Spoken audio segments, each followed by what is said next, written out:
Okay, welcome to Freeing All Minds Equals Freeing Yours. So today I have some stuff that I wrote in the show notes earlier.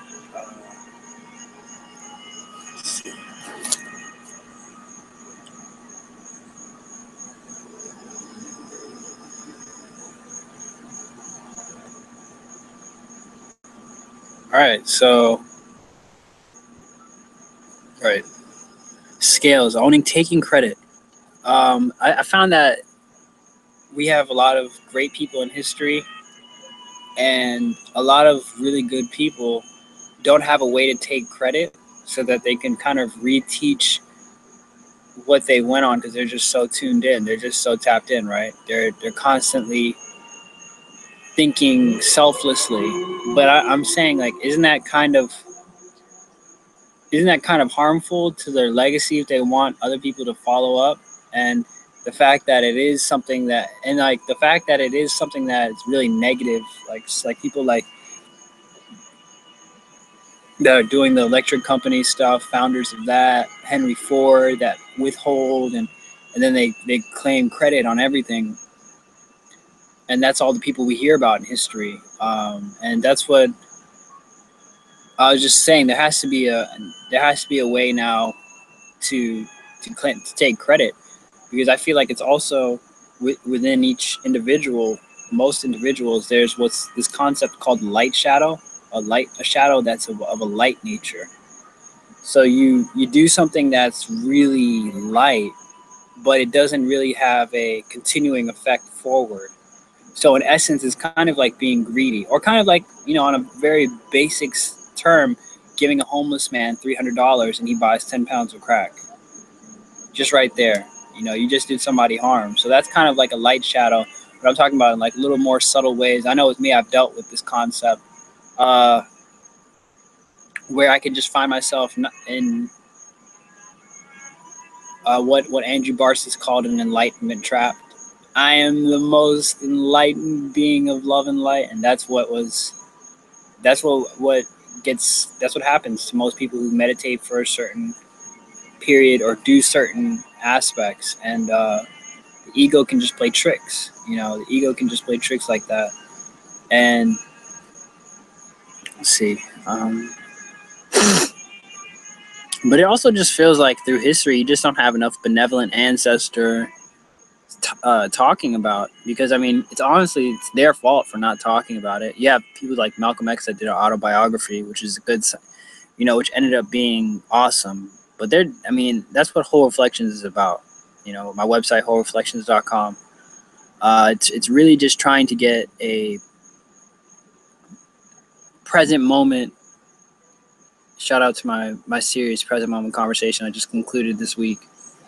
It gives you that present moment, what's happening now, who's doing good right now, who's supporting us right now, who's actually deserving this credit right now, who's really a leader right now, in action.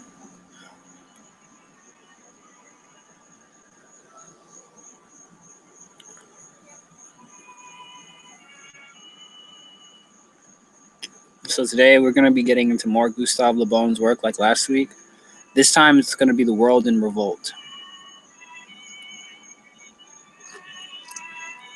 Shout out to ForgottenBooks.com, providing awesome PDFs at only $9, $10 a month or something like that, even less than that, $7 or $9 a month, yeah.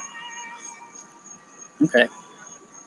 Dr. Gustave Le Bon is also someone who isn't spoken about, but I guess he's written so much work. I'm sure they probably burned hell of a lot of his books, but he's written so much work that, some of it just bled through. Mind you, nowadays a lot of people have taken this guy's nectar and done something with it. But even if the nectar has been taken, sometimes you just got to go back into some older rhetoric and see the source of where Einstein decided to take the theory of relativity. All right, so I'm going to look through the table of contents and look through a juicy chapter that I think will be nectarious, because I like to read books when it gets good. I don't like reading the beginning part where they're peppering you with pretense and all this early or whatever rules are that happen with books. so that they can sell. I think that they do that in the front. Psychology of the peoples and their history. It's moral disturbances caused by war. What causes it? Oh, okay, that's perfect. I know. Dang, this book is it's actually densely awesome. It's called The World in Revolt by Gustave Le Bon. Couldn't find any of his work aside from this place called ForgottenBooks.com, which is weird.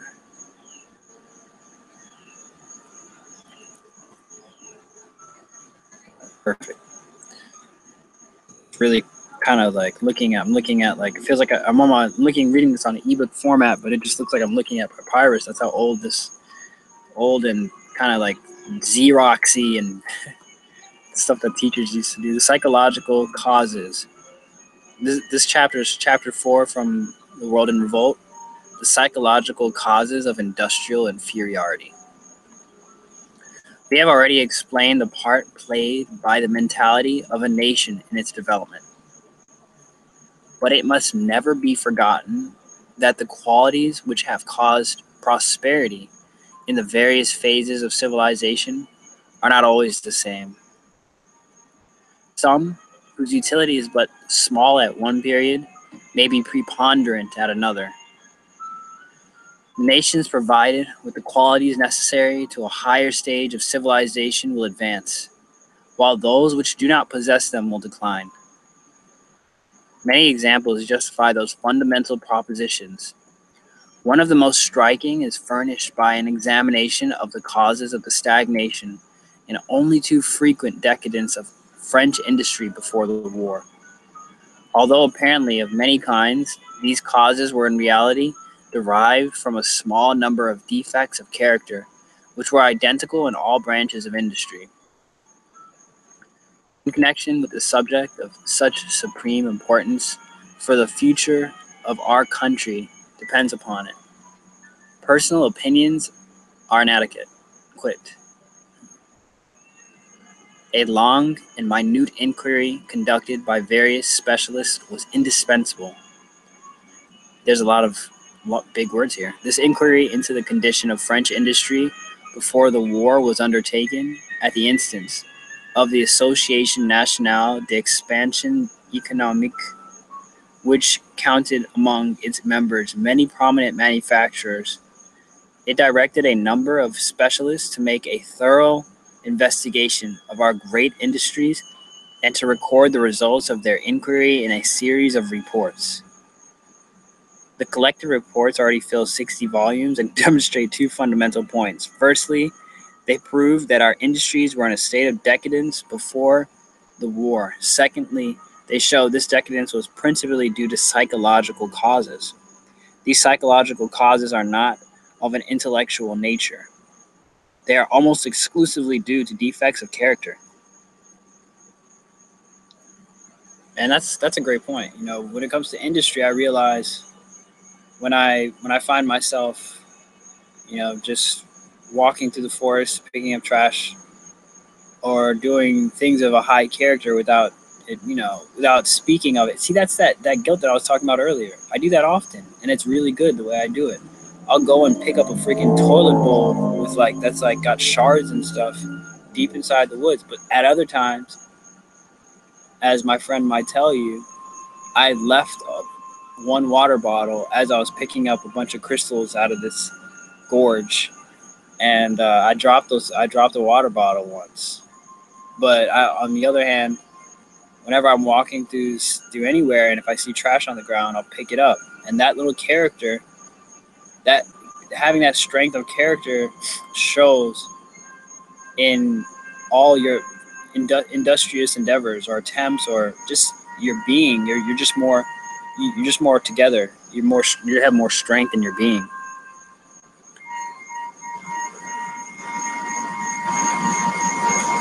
Defects in character need to be hashed out as best as side angle as it seems. It's actually the main issue, you know.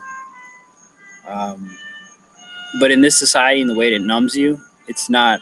And the way it's been, obviously this has been happening for years. This is from generations ago. So it's a cultivated, numb society that creates character defects. That's where we're at. We're not just in the first generation. This has been ongoing. So I don't feel bad if you're watching this. Definitely don't feel bad.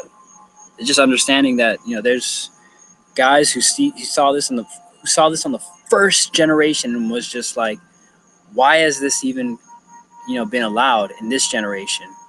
But now we're looking at the permeation of further generations of it being like, yo, why has this custom, why has this attitude, why has this energy continued for this many generations, not just one?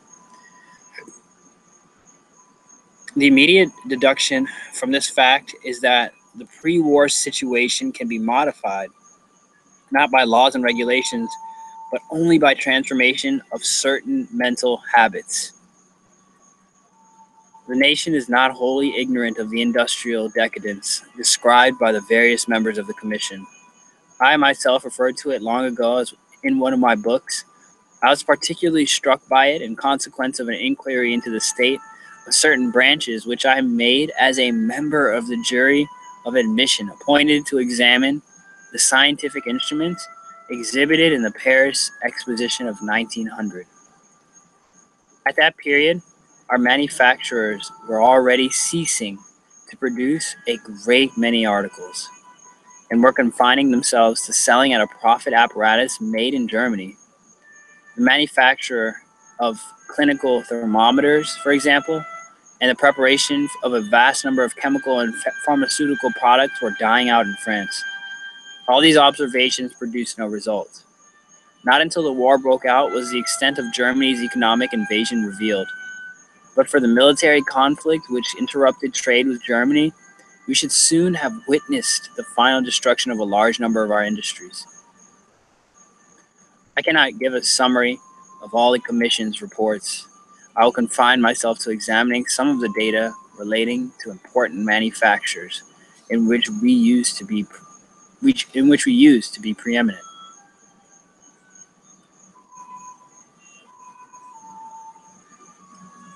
Okay, so he goes into the different industries. I thought he was going to go on a different tangent, but he's actually getting into like details of the past. This is like a history book. I didn't know what angle this book was going to be written at. Obviously, I just hopped right into it. Let me see. Go up back to the table of contents and try my hand in the roll of chapters. Okay, this looks good. This chapter looks all right. The mental evolution of peoples. But it seems like he's talking about, he'll have like a broad chapter, like a title, and then he'll be like, well, deep in the German war. Maybe I just need to go straight to the intro.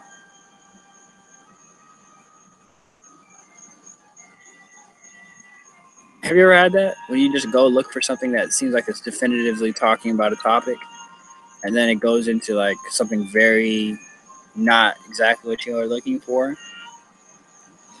Whenever he talks about World War II, it's just like, come on, bro. All right, the psychology of the peoples and their history. Of the different elements that have power to determine the future of the nations, the most powerful will always be the psychological factors. The destiny of the nations is woven, above all, of the quality of men's minds. This can even pertain to, as each individual as their own nation.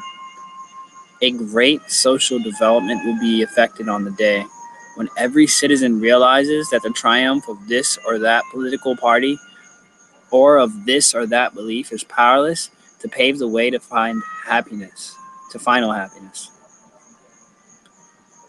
Many centuries have passed away since Aristotle and Plato discussed psychology.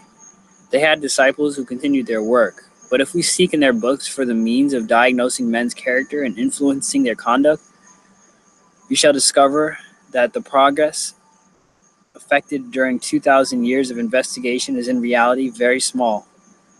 The personal of the most learned books adds little to the compendious knowledge taught by the necessities of life. Modern events will inevitably give a fresh impetus to a science which is still very unreliable. I think, yeah, you hear it all the time. Psychology is just a failed science. It's been a failed science.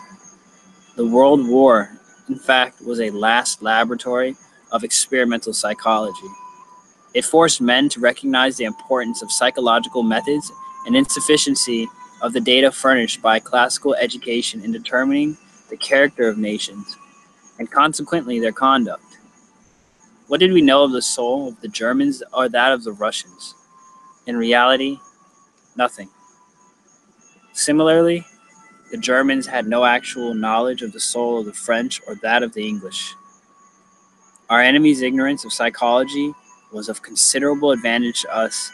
As a result, was that their anticipations in respect of the orientation of several countries whose neutrality seemed certain were completely disappointed. So, yeah, just off what he just spoke on there, yeah, that's heavy, you know.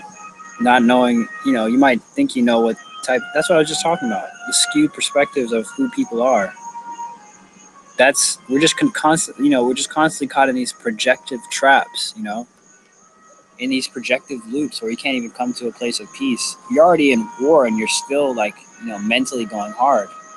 It's like running the show, and that's the evidence of the past. Luckily, not of today. You know, I'm happy I wasn't living then during those times. I'm grateful for that. The ignorance of the mentality of nations is due not only to the difficulty of observing them otherwise than through ourselves. That was crazy. This ignorance of the mentality of nations is due not only to the difficulty of observing them otherwise than through ourselves, that is, through prejudices and passions, but also to the fact that the national characteristics which are to the fore in normal periods are not precisely those which are manifested in great emergencies. Let's see what the time is. Okay. Go till 8:45, 9 o'clock, whatever. All right, I didn't understand that last paragraph, honestly. That's why it's the third time I'm reading this. This ignorance of the mentality of nations. This ignorance of the mentality of nations, okay, mentality of nations, is due not only to the difficulty of observing them otherwise than through ourselves. Okay, so it's hard to sum up a nation through our mentality. That is, through prejudices and passions. And so we have our own perspectives and things that we like and why passions that will set us into believing that we need to go against them, but also to the fact that the national characteristics which are to the fore in normal periods are not precisely those which are manifested in great emergencies. Right. Exactly.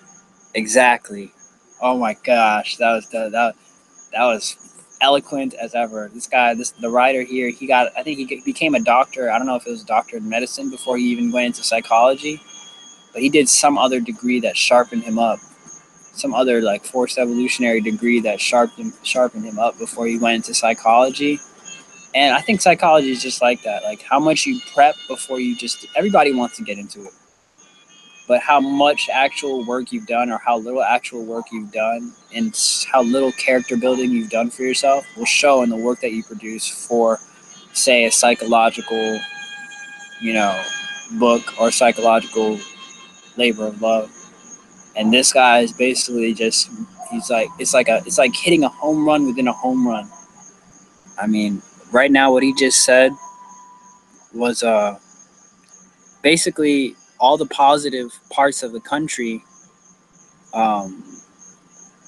like all the things that you think that, you know, French bread, all these like, you know, characteristics of a country that you think are going to help you during a time of emergency.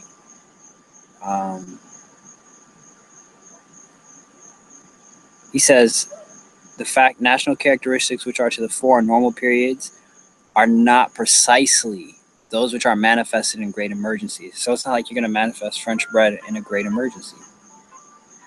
Elsewhere,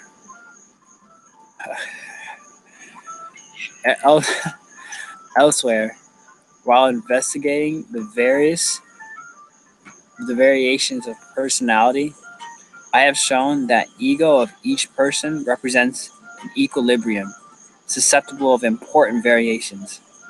The apparent constancy of the personal character results merely from the constant nature of the environment in whose midst we habitually live and with which we are in equilibrium.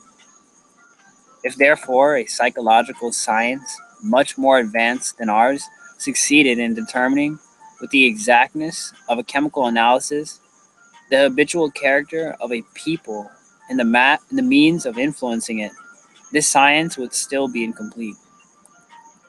It would approach completion only when able to show how characters react under the pressure of the novel events which surround them.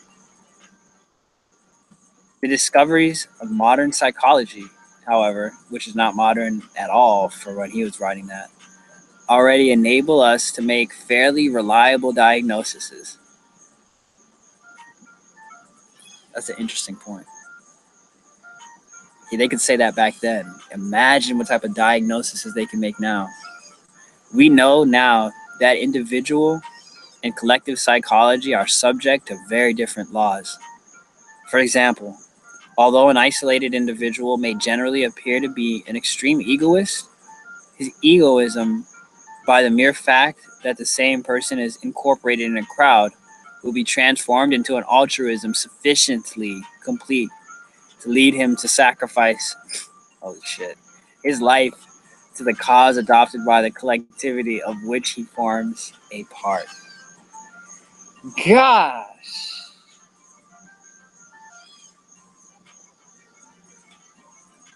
He just let that rip. We know he loves talking about crowds. That's on that you can go on YouTube and read his book The Crowd, which is just like where he's also very much letting it rip. Which is why you'll be very, very, very inspired to never be in any type of crowd, clique, or group ever. No types of no types of associations. None.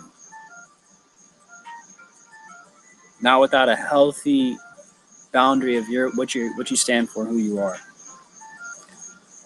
Or else you become a group. You see how you can sacrifice it? He just basically just talked about somebody just killing himself as soon as he's coming to a group dynamic.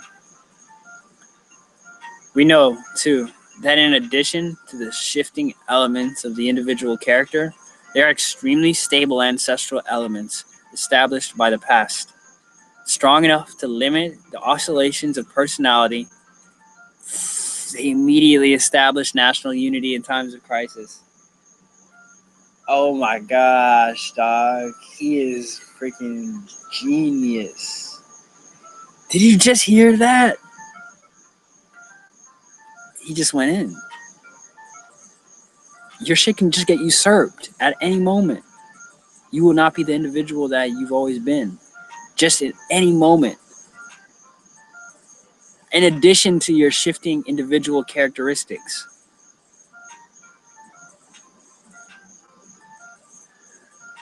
He says extremely stable ancestral elements. We've got to learn to disentangle from those extremely stable ancestral elements at this point. Well, especially the ones that don't serve us. And that's why I'm reading this book. He provides that type of resolution. He's one of the only artists that I know that provides this type of resolution. I call him, this is art. He's not no writer to me. This is art. Strong enough to limit the, yeah. Whew. I mean, there's positives and negatives, but we just got to find the extremely stable ancestral elements that do not serve anyone. Constantly. Our future generations are going to have to do it too. It is these characteristics, special to each people, that determine its destiny. That 60,000 Englishmen are able to keep under the yoke 300 millions of Hindus who are their equals in intelligence is due to certain qualities of character possessed by the invaders. That the Spaniards have merely brought anarchy upon the Latin countries of South America is due to their defects of character. Similarly, we shall see in the course of this volume that the industrial inferiority of France before the war was solely due to certain insufficiencies of the French character. The Germans disregarded all those fundamental ideas when at the beginning of the recent European conflict, they believed that they might with certainty count on the neutrality of England. A prey to political conflict and on the brink of civil war with Ireland, they committed to the same blunder in regarding France. They profoundly divided by religious and social conflicts as an easy victim. The German rulers failed to foresee that the ancestral soul would unite all parties against the aggressors. In the course of this volume, we shall give many other examples of the applications of psychology. To influence a people, one may do as the Germans did, make use of threats, violence, and corruption. These means of enforcing conduct are sometimes efficacious, but their value is transitory and uncertain. Psychology has at its disposal more reliable methods which do not involve the use of violence. We shall enumerate these in a subsequent chapter. To determine the characteristics of each nation, the limits of their variability, and the means of influencing them within these limits ought to be one of the cornerstones of politics. The task is obviously a difficult one, since the psychology of the greatest nations, England, the United States, and Germany in particular, was, before the war, very imperfectly understood. We do not know much more about ourselves, and this need not surprise us overmuch. For to know oneself has always been more difficult than to know others. It is very difficult even to foresee with any certainty how one will behave under given circumstances before these circumstances exist. A few statesmen, a very few, have in the course of history succeeded in determining the psychology of the various peoples with accuracy, and this has one of the principal causes of their success. For the institutions which a nation will accept and the means by which it can be ruled depend upon its character. If it is difficult to understand the mentality of a people, this is because its literary, artistic, and scientific productions, which reveal its intelligence, do not by any means interpret its character. A man's behavior depends upon his character, not upon his intellect, and there is no parallelism between these two regions of personality.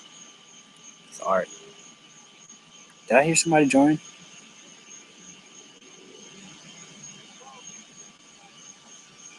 Alright. I think it's just me. Go ahead and testing. Still live. Cool. Awesome.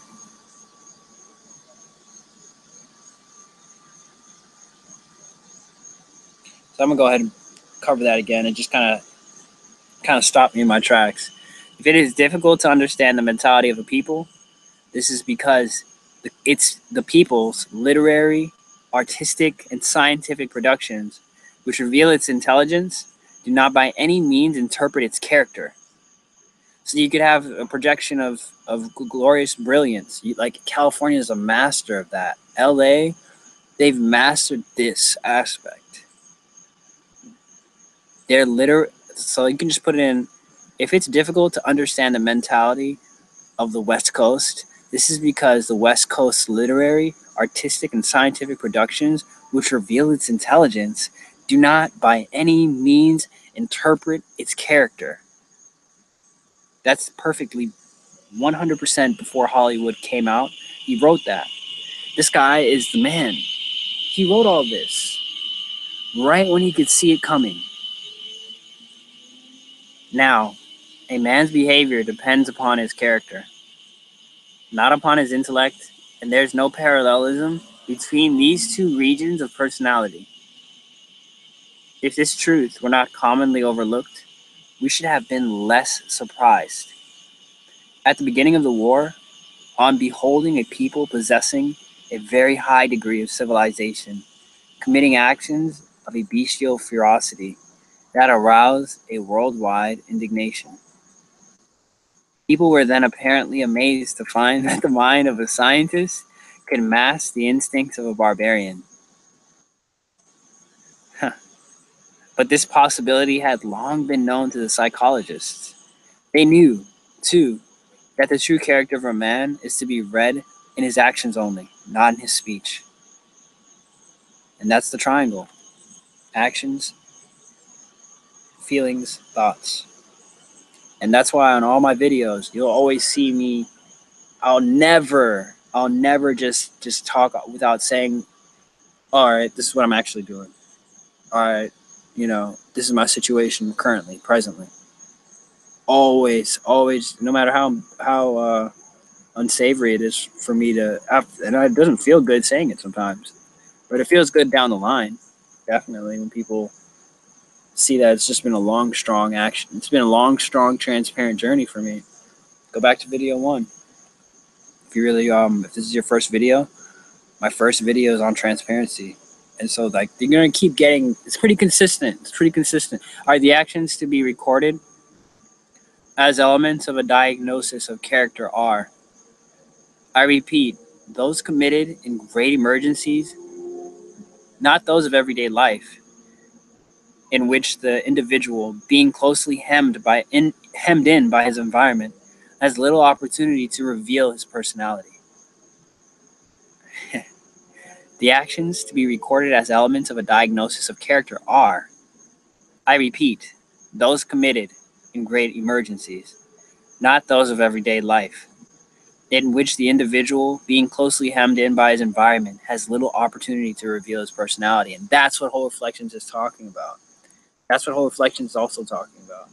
It's a multi-dimensional kind of concept. There's going to be more positive things that come from it. But from this, I mean, now people can give me what I need because I've already displayed who I am. Quite truly. And it's going to be really, like, what I get back is going to be exactly what I need. And that's what's been happening. Because things are getting better, but they're getting better in a way where I can handle it. They're getting better in a way where it's a proper progression, and I'm also working a lot harder too. So I'm taking all those concepts, still using my grounding techniques, still using all of my other previous videos, and it's all in this concept that Andrew Bartos likes to bring up. It's called the we are. So you have the you that's in the now, and your past and future yous as the we are. And I'm very, very cognizant of that. And that's one of the things that Whole Reflections, I'm allowed to go back into. I allow myself to do, to go back and forward, anyways. All right. For what, as a matter of fact, are the motives of our everyday conduct? By what influences are we guided? If we had to reflect and reason before each of our actions, life would be a tissue of uncertainties and hesitations.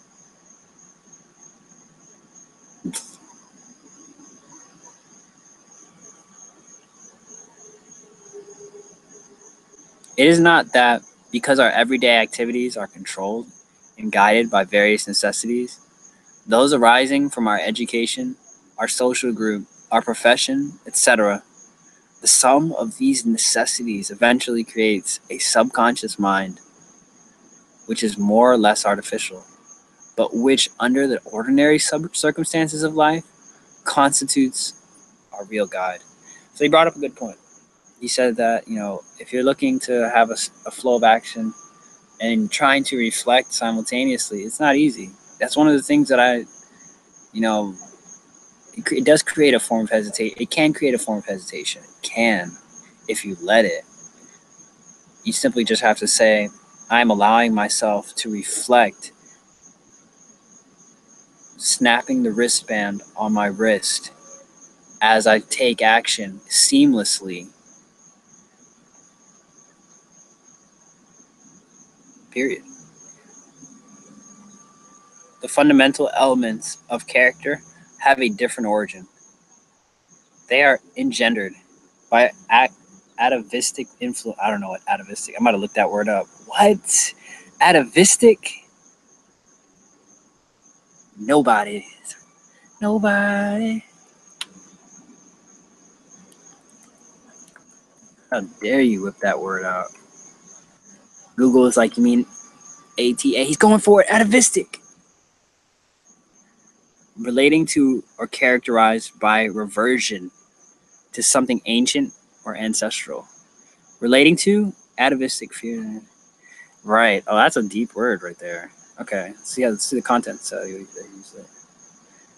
it's basically relating to something and something old as hell, that something scary and old. They are engendered by atavistic influences and constitute our moral equipment. I come from an atavistic culture, Ethiopia. In East Africa, the whole East Africa is atavistic as fuck. And I use that word because that's how bad it is. These elements are fixed, but side by side with them, we find the movable elements, which can be modified by environment, belief, and education, and which serve to form the slightly artificial mind of everyday life, of which we were speaking a moment ago.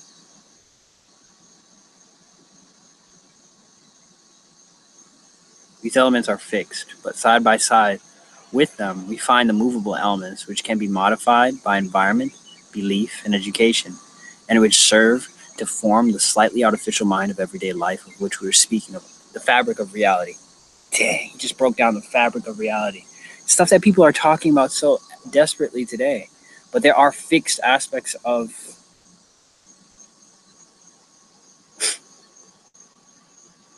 the psychology of the people. But he's basically saying through belief, through how you treat the environment, obviously weather, and what type of educational programs are happening will change up will just change up that fabric of the psychology of the people. And so each one of us is responsible in how this grand shared reality works. You know, groups are one thing, but no matter what, you're in a shared reality, you know, whether you decide to be in groups or not. It's just when you're in a group, you're one with that jump. You know what I mean? Like, and it's not like something, unless you break free, it's not something that's the same as being by yourself. Not in the slightest. It's like, imagine like a crooked ass politician just coming up to, like, if it was just like 10 of you and your 10 of your best friends, and if just a crooked ass politician just came and just addressed all y'all at once, you'd be a crowd at that point, even if you know each and every one of those best friends.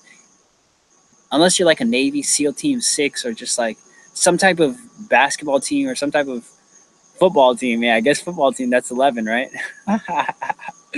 Then you'd know how to operate as a team and rush that nigga. And rush that politician. That was that DC side coming out. I don't know why I still have little programs where I'll just come out and I'll just drop an N bomb.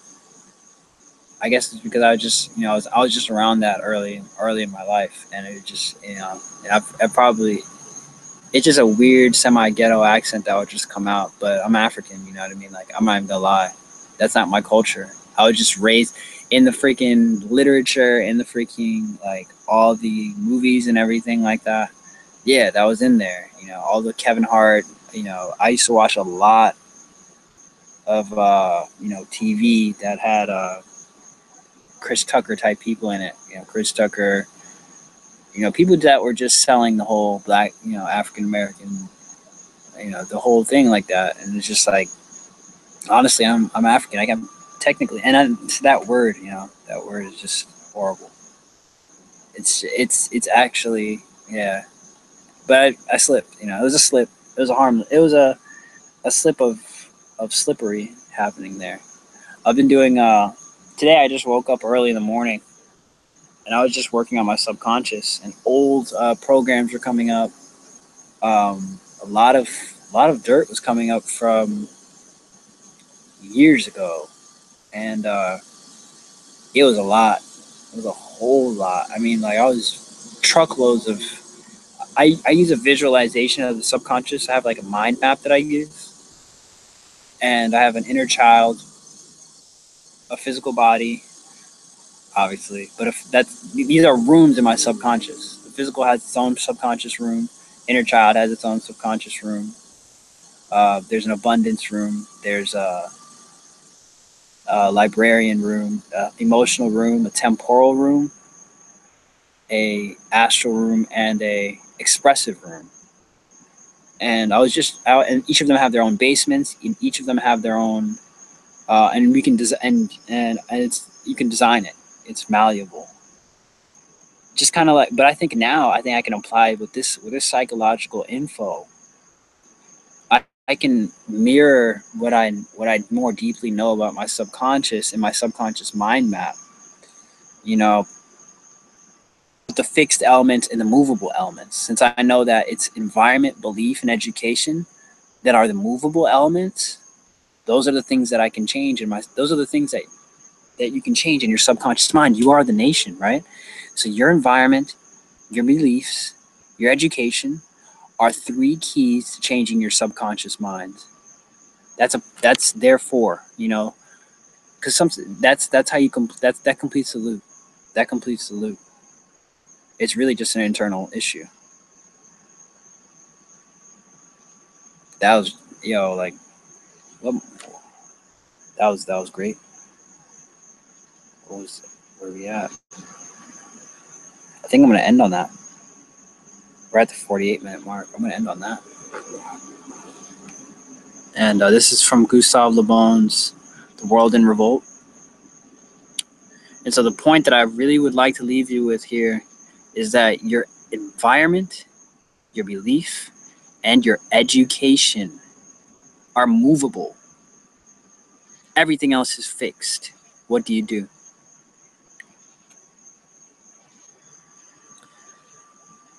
All right, that's it.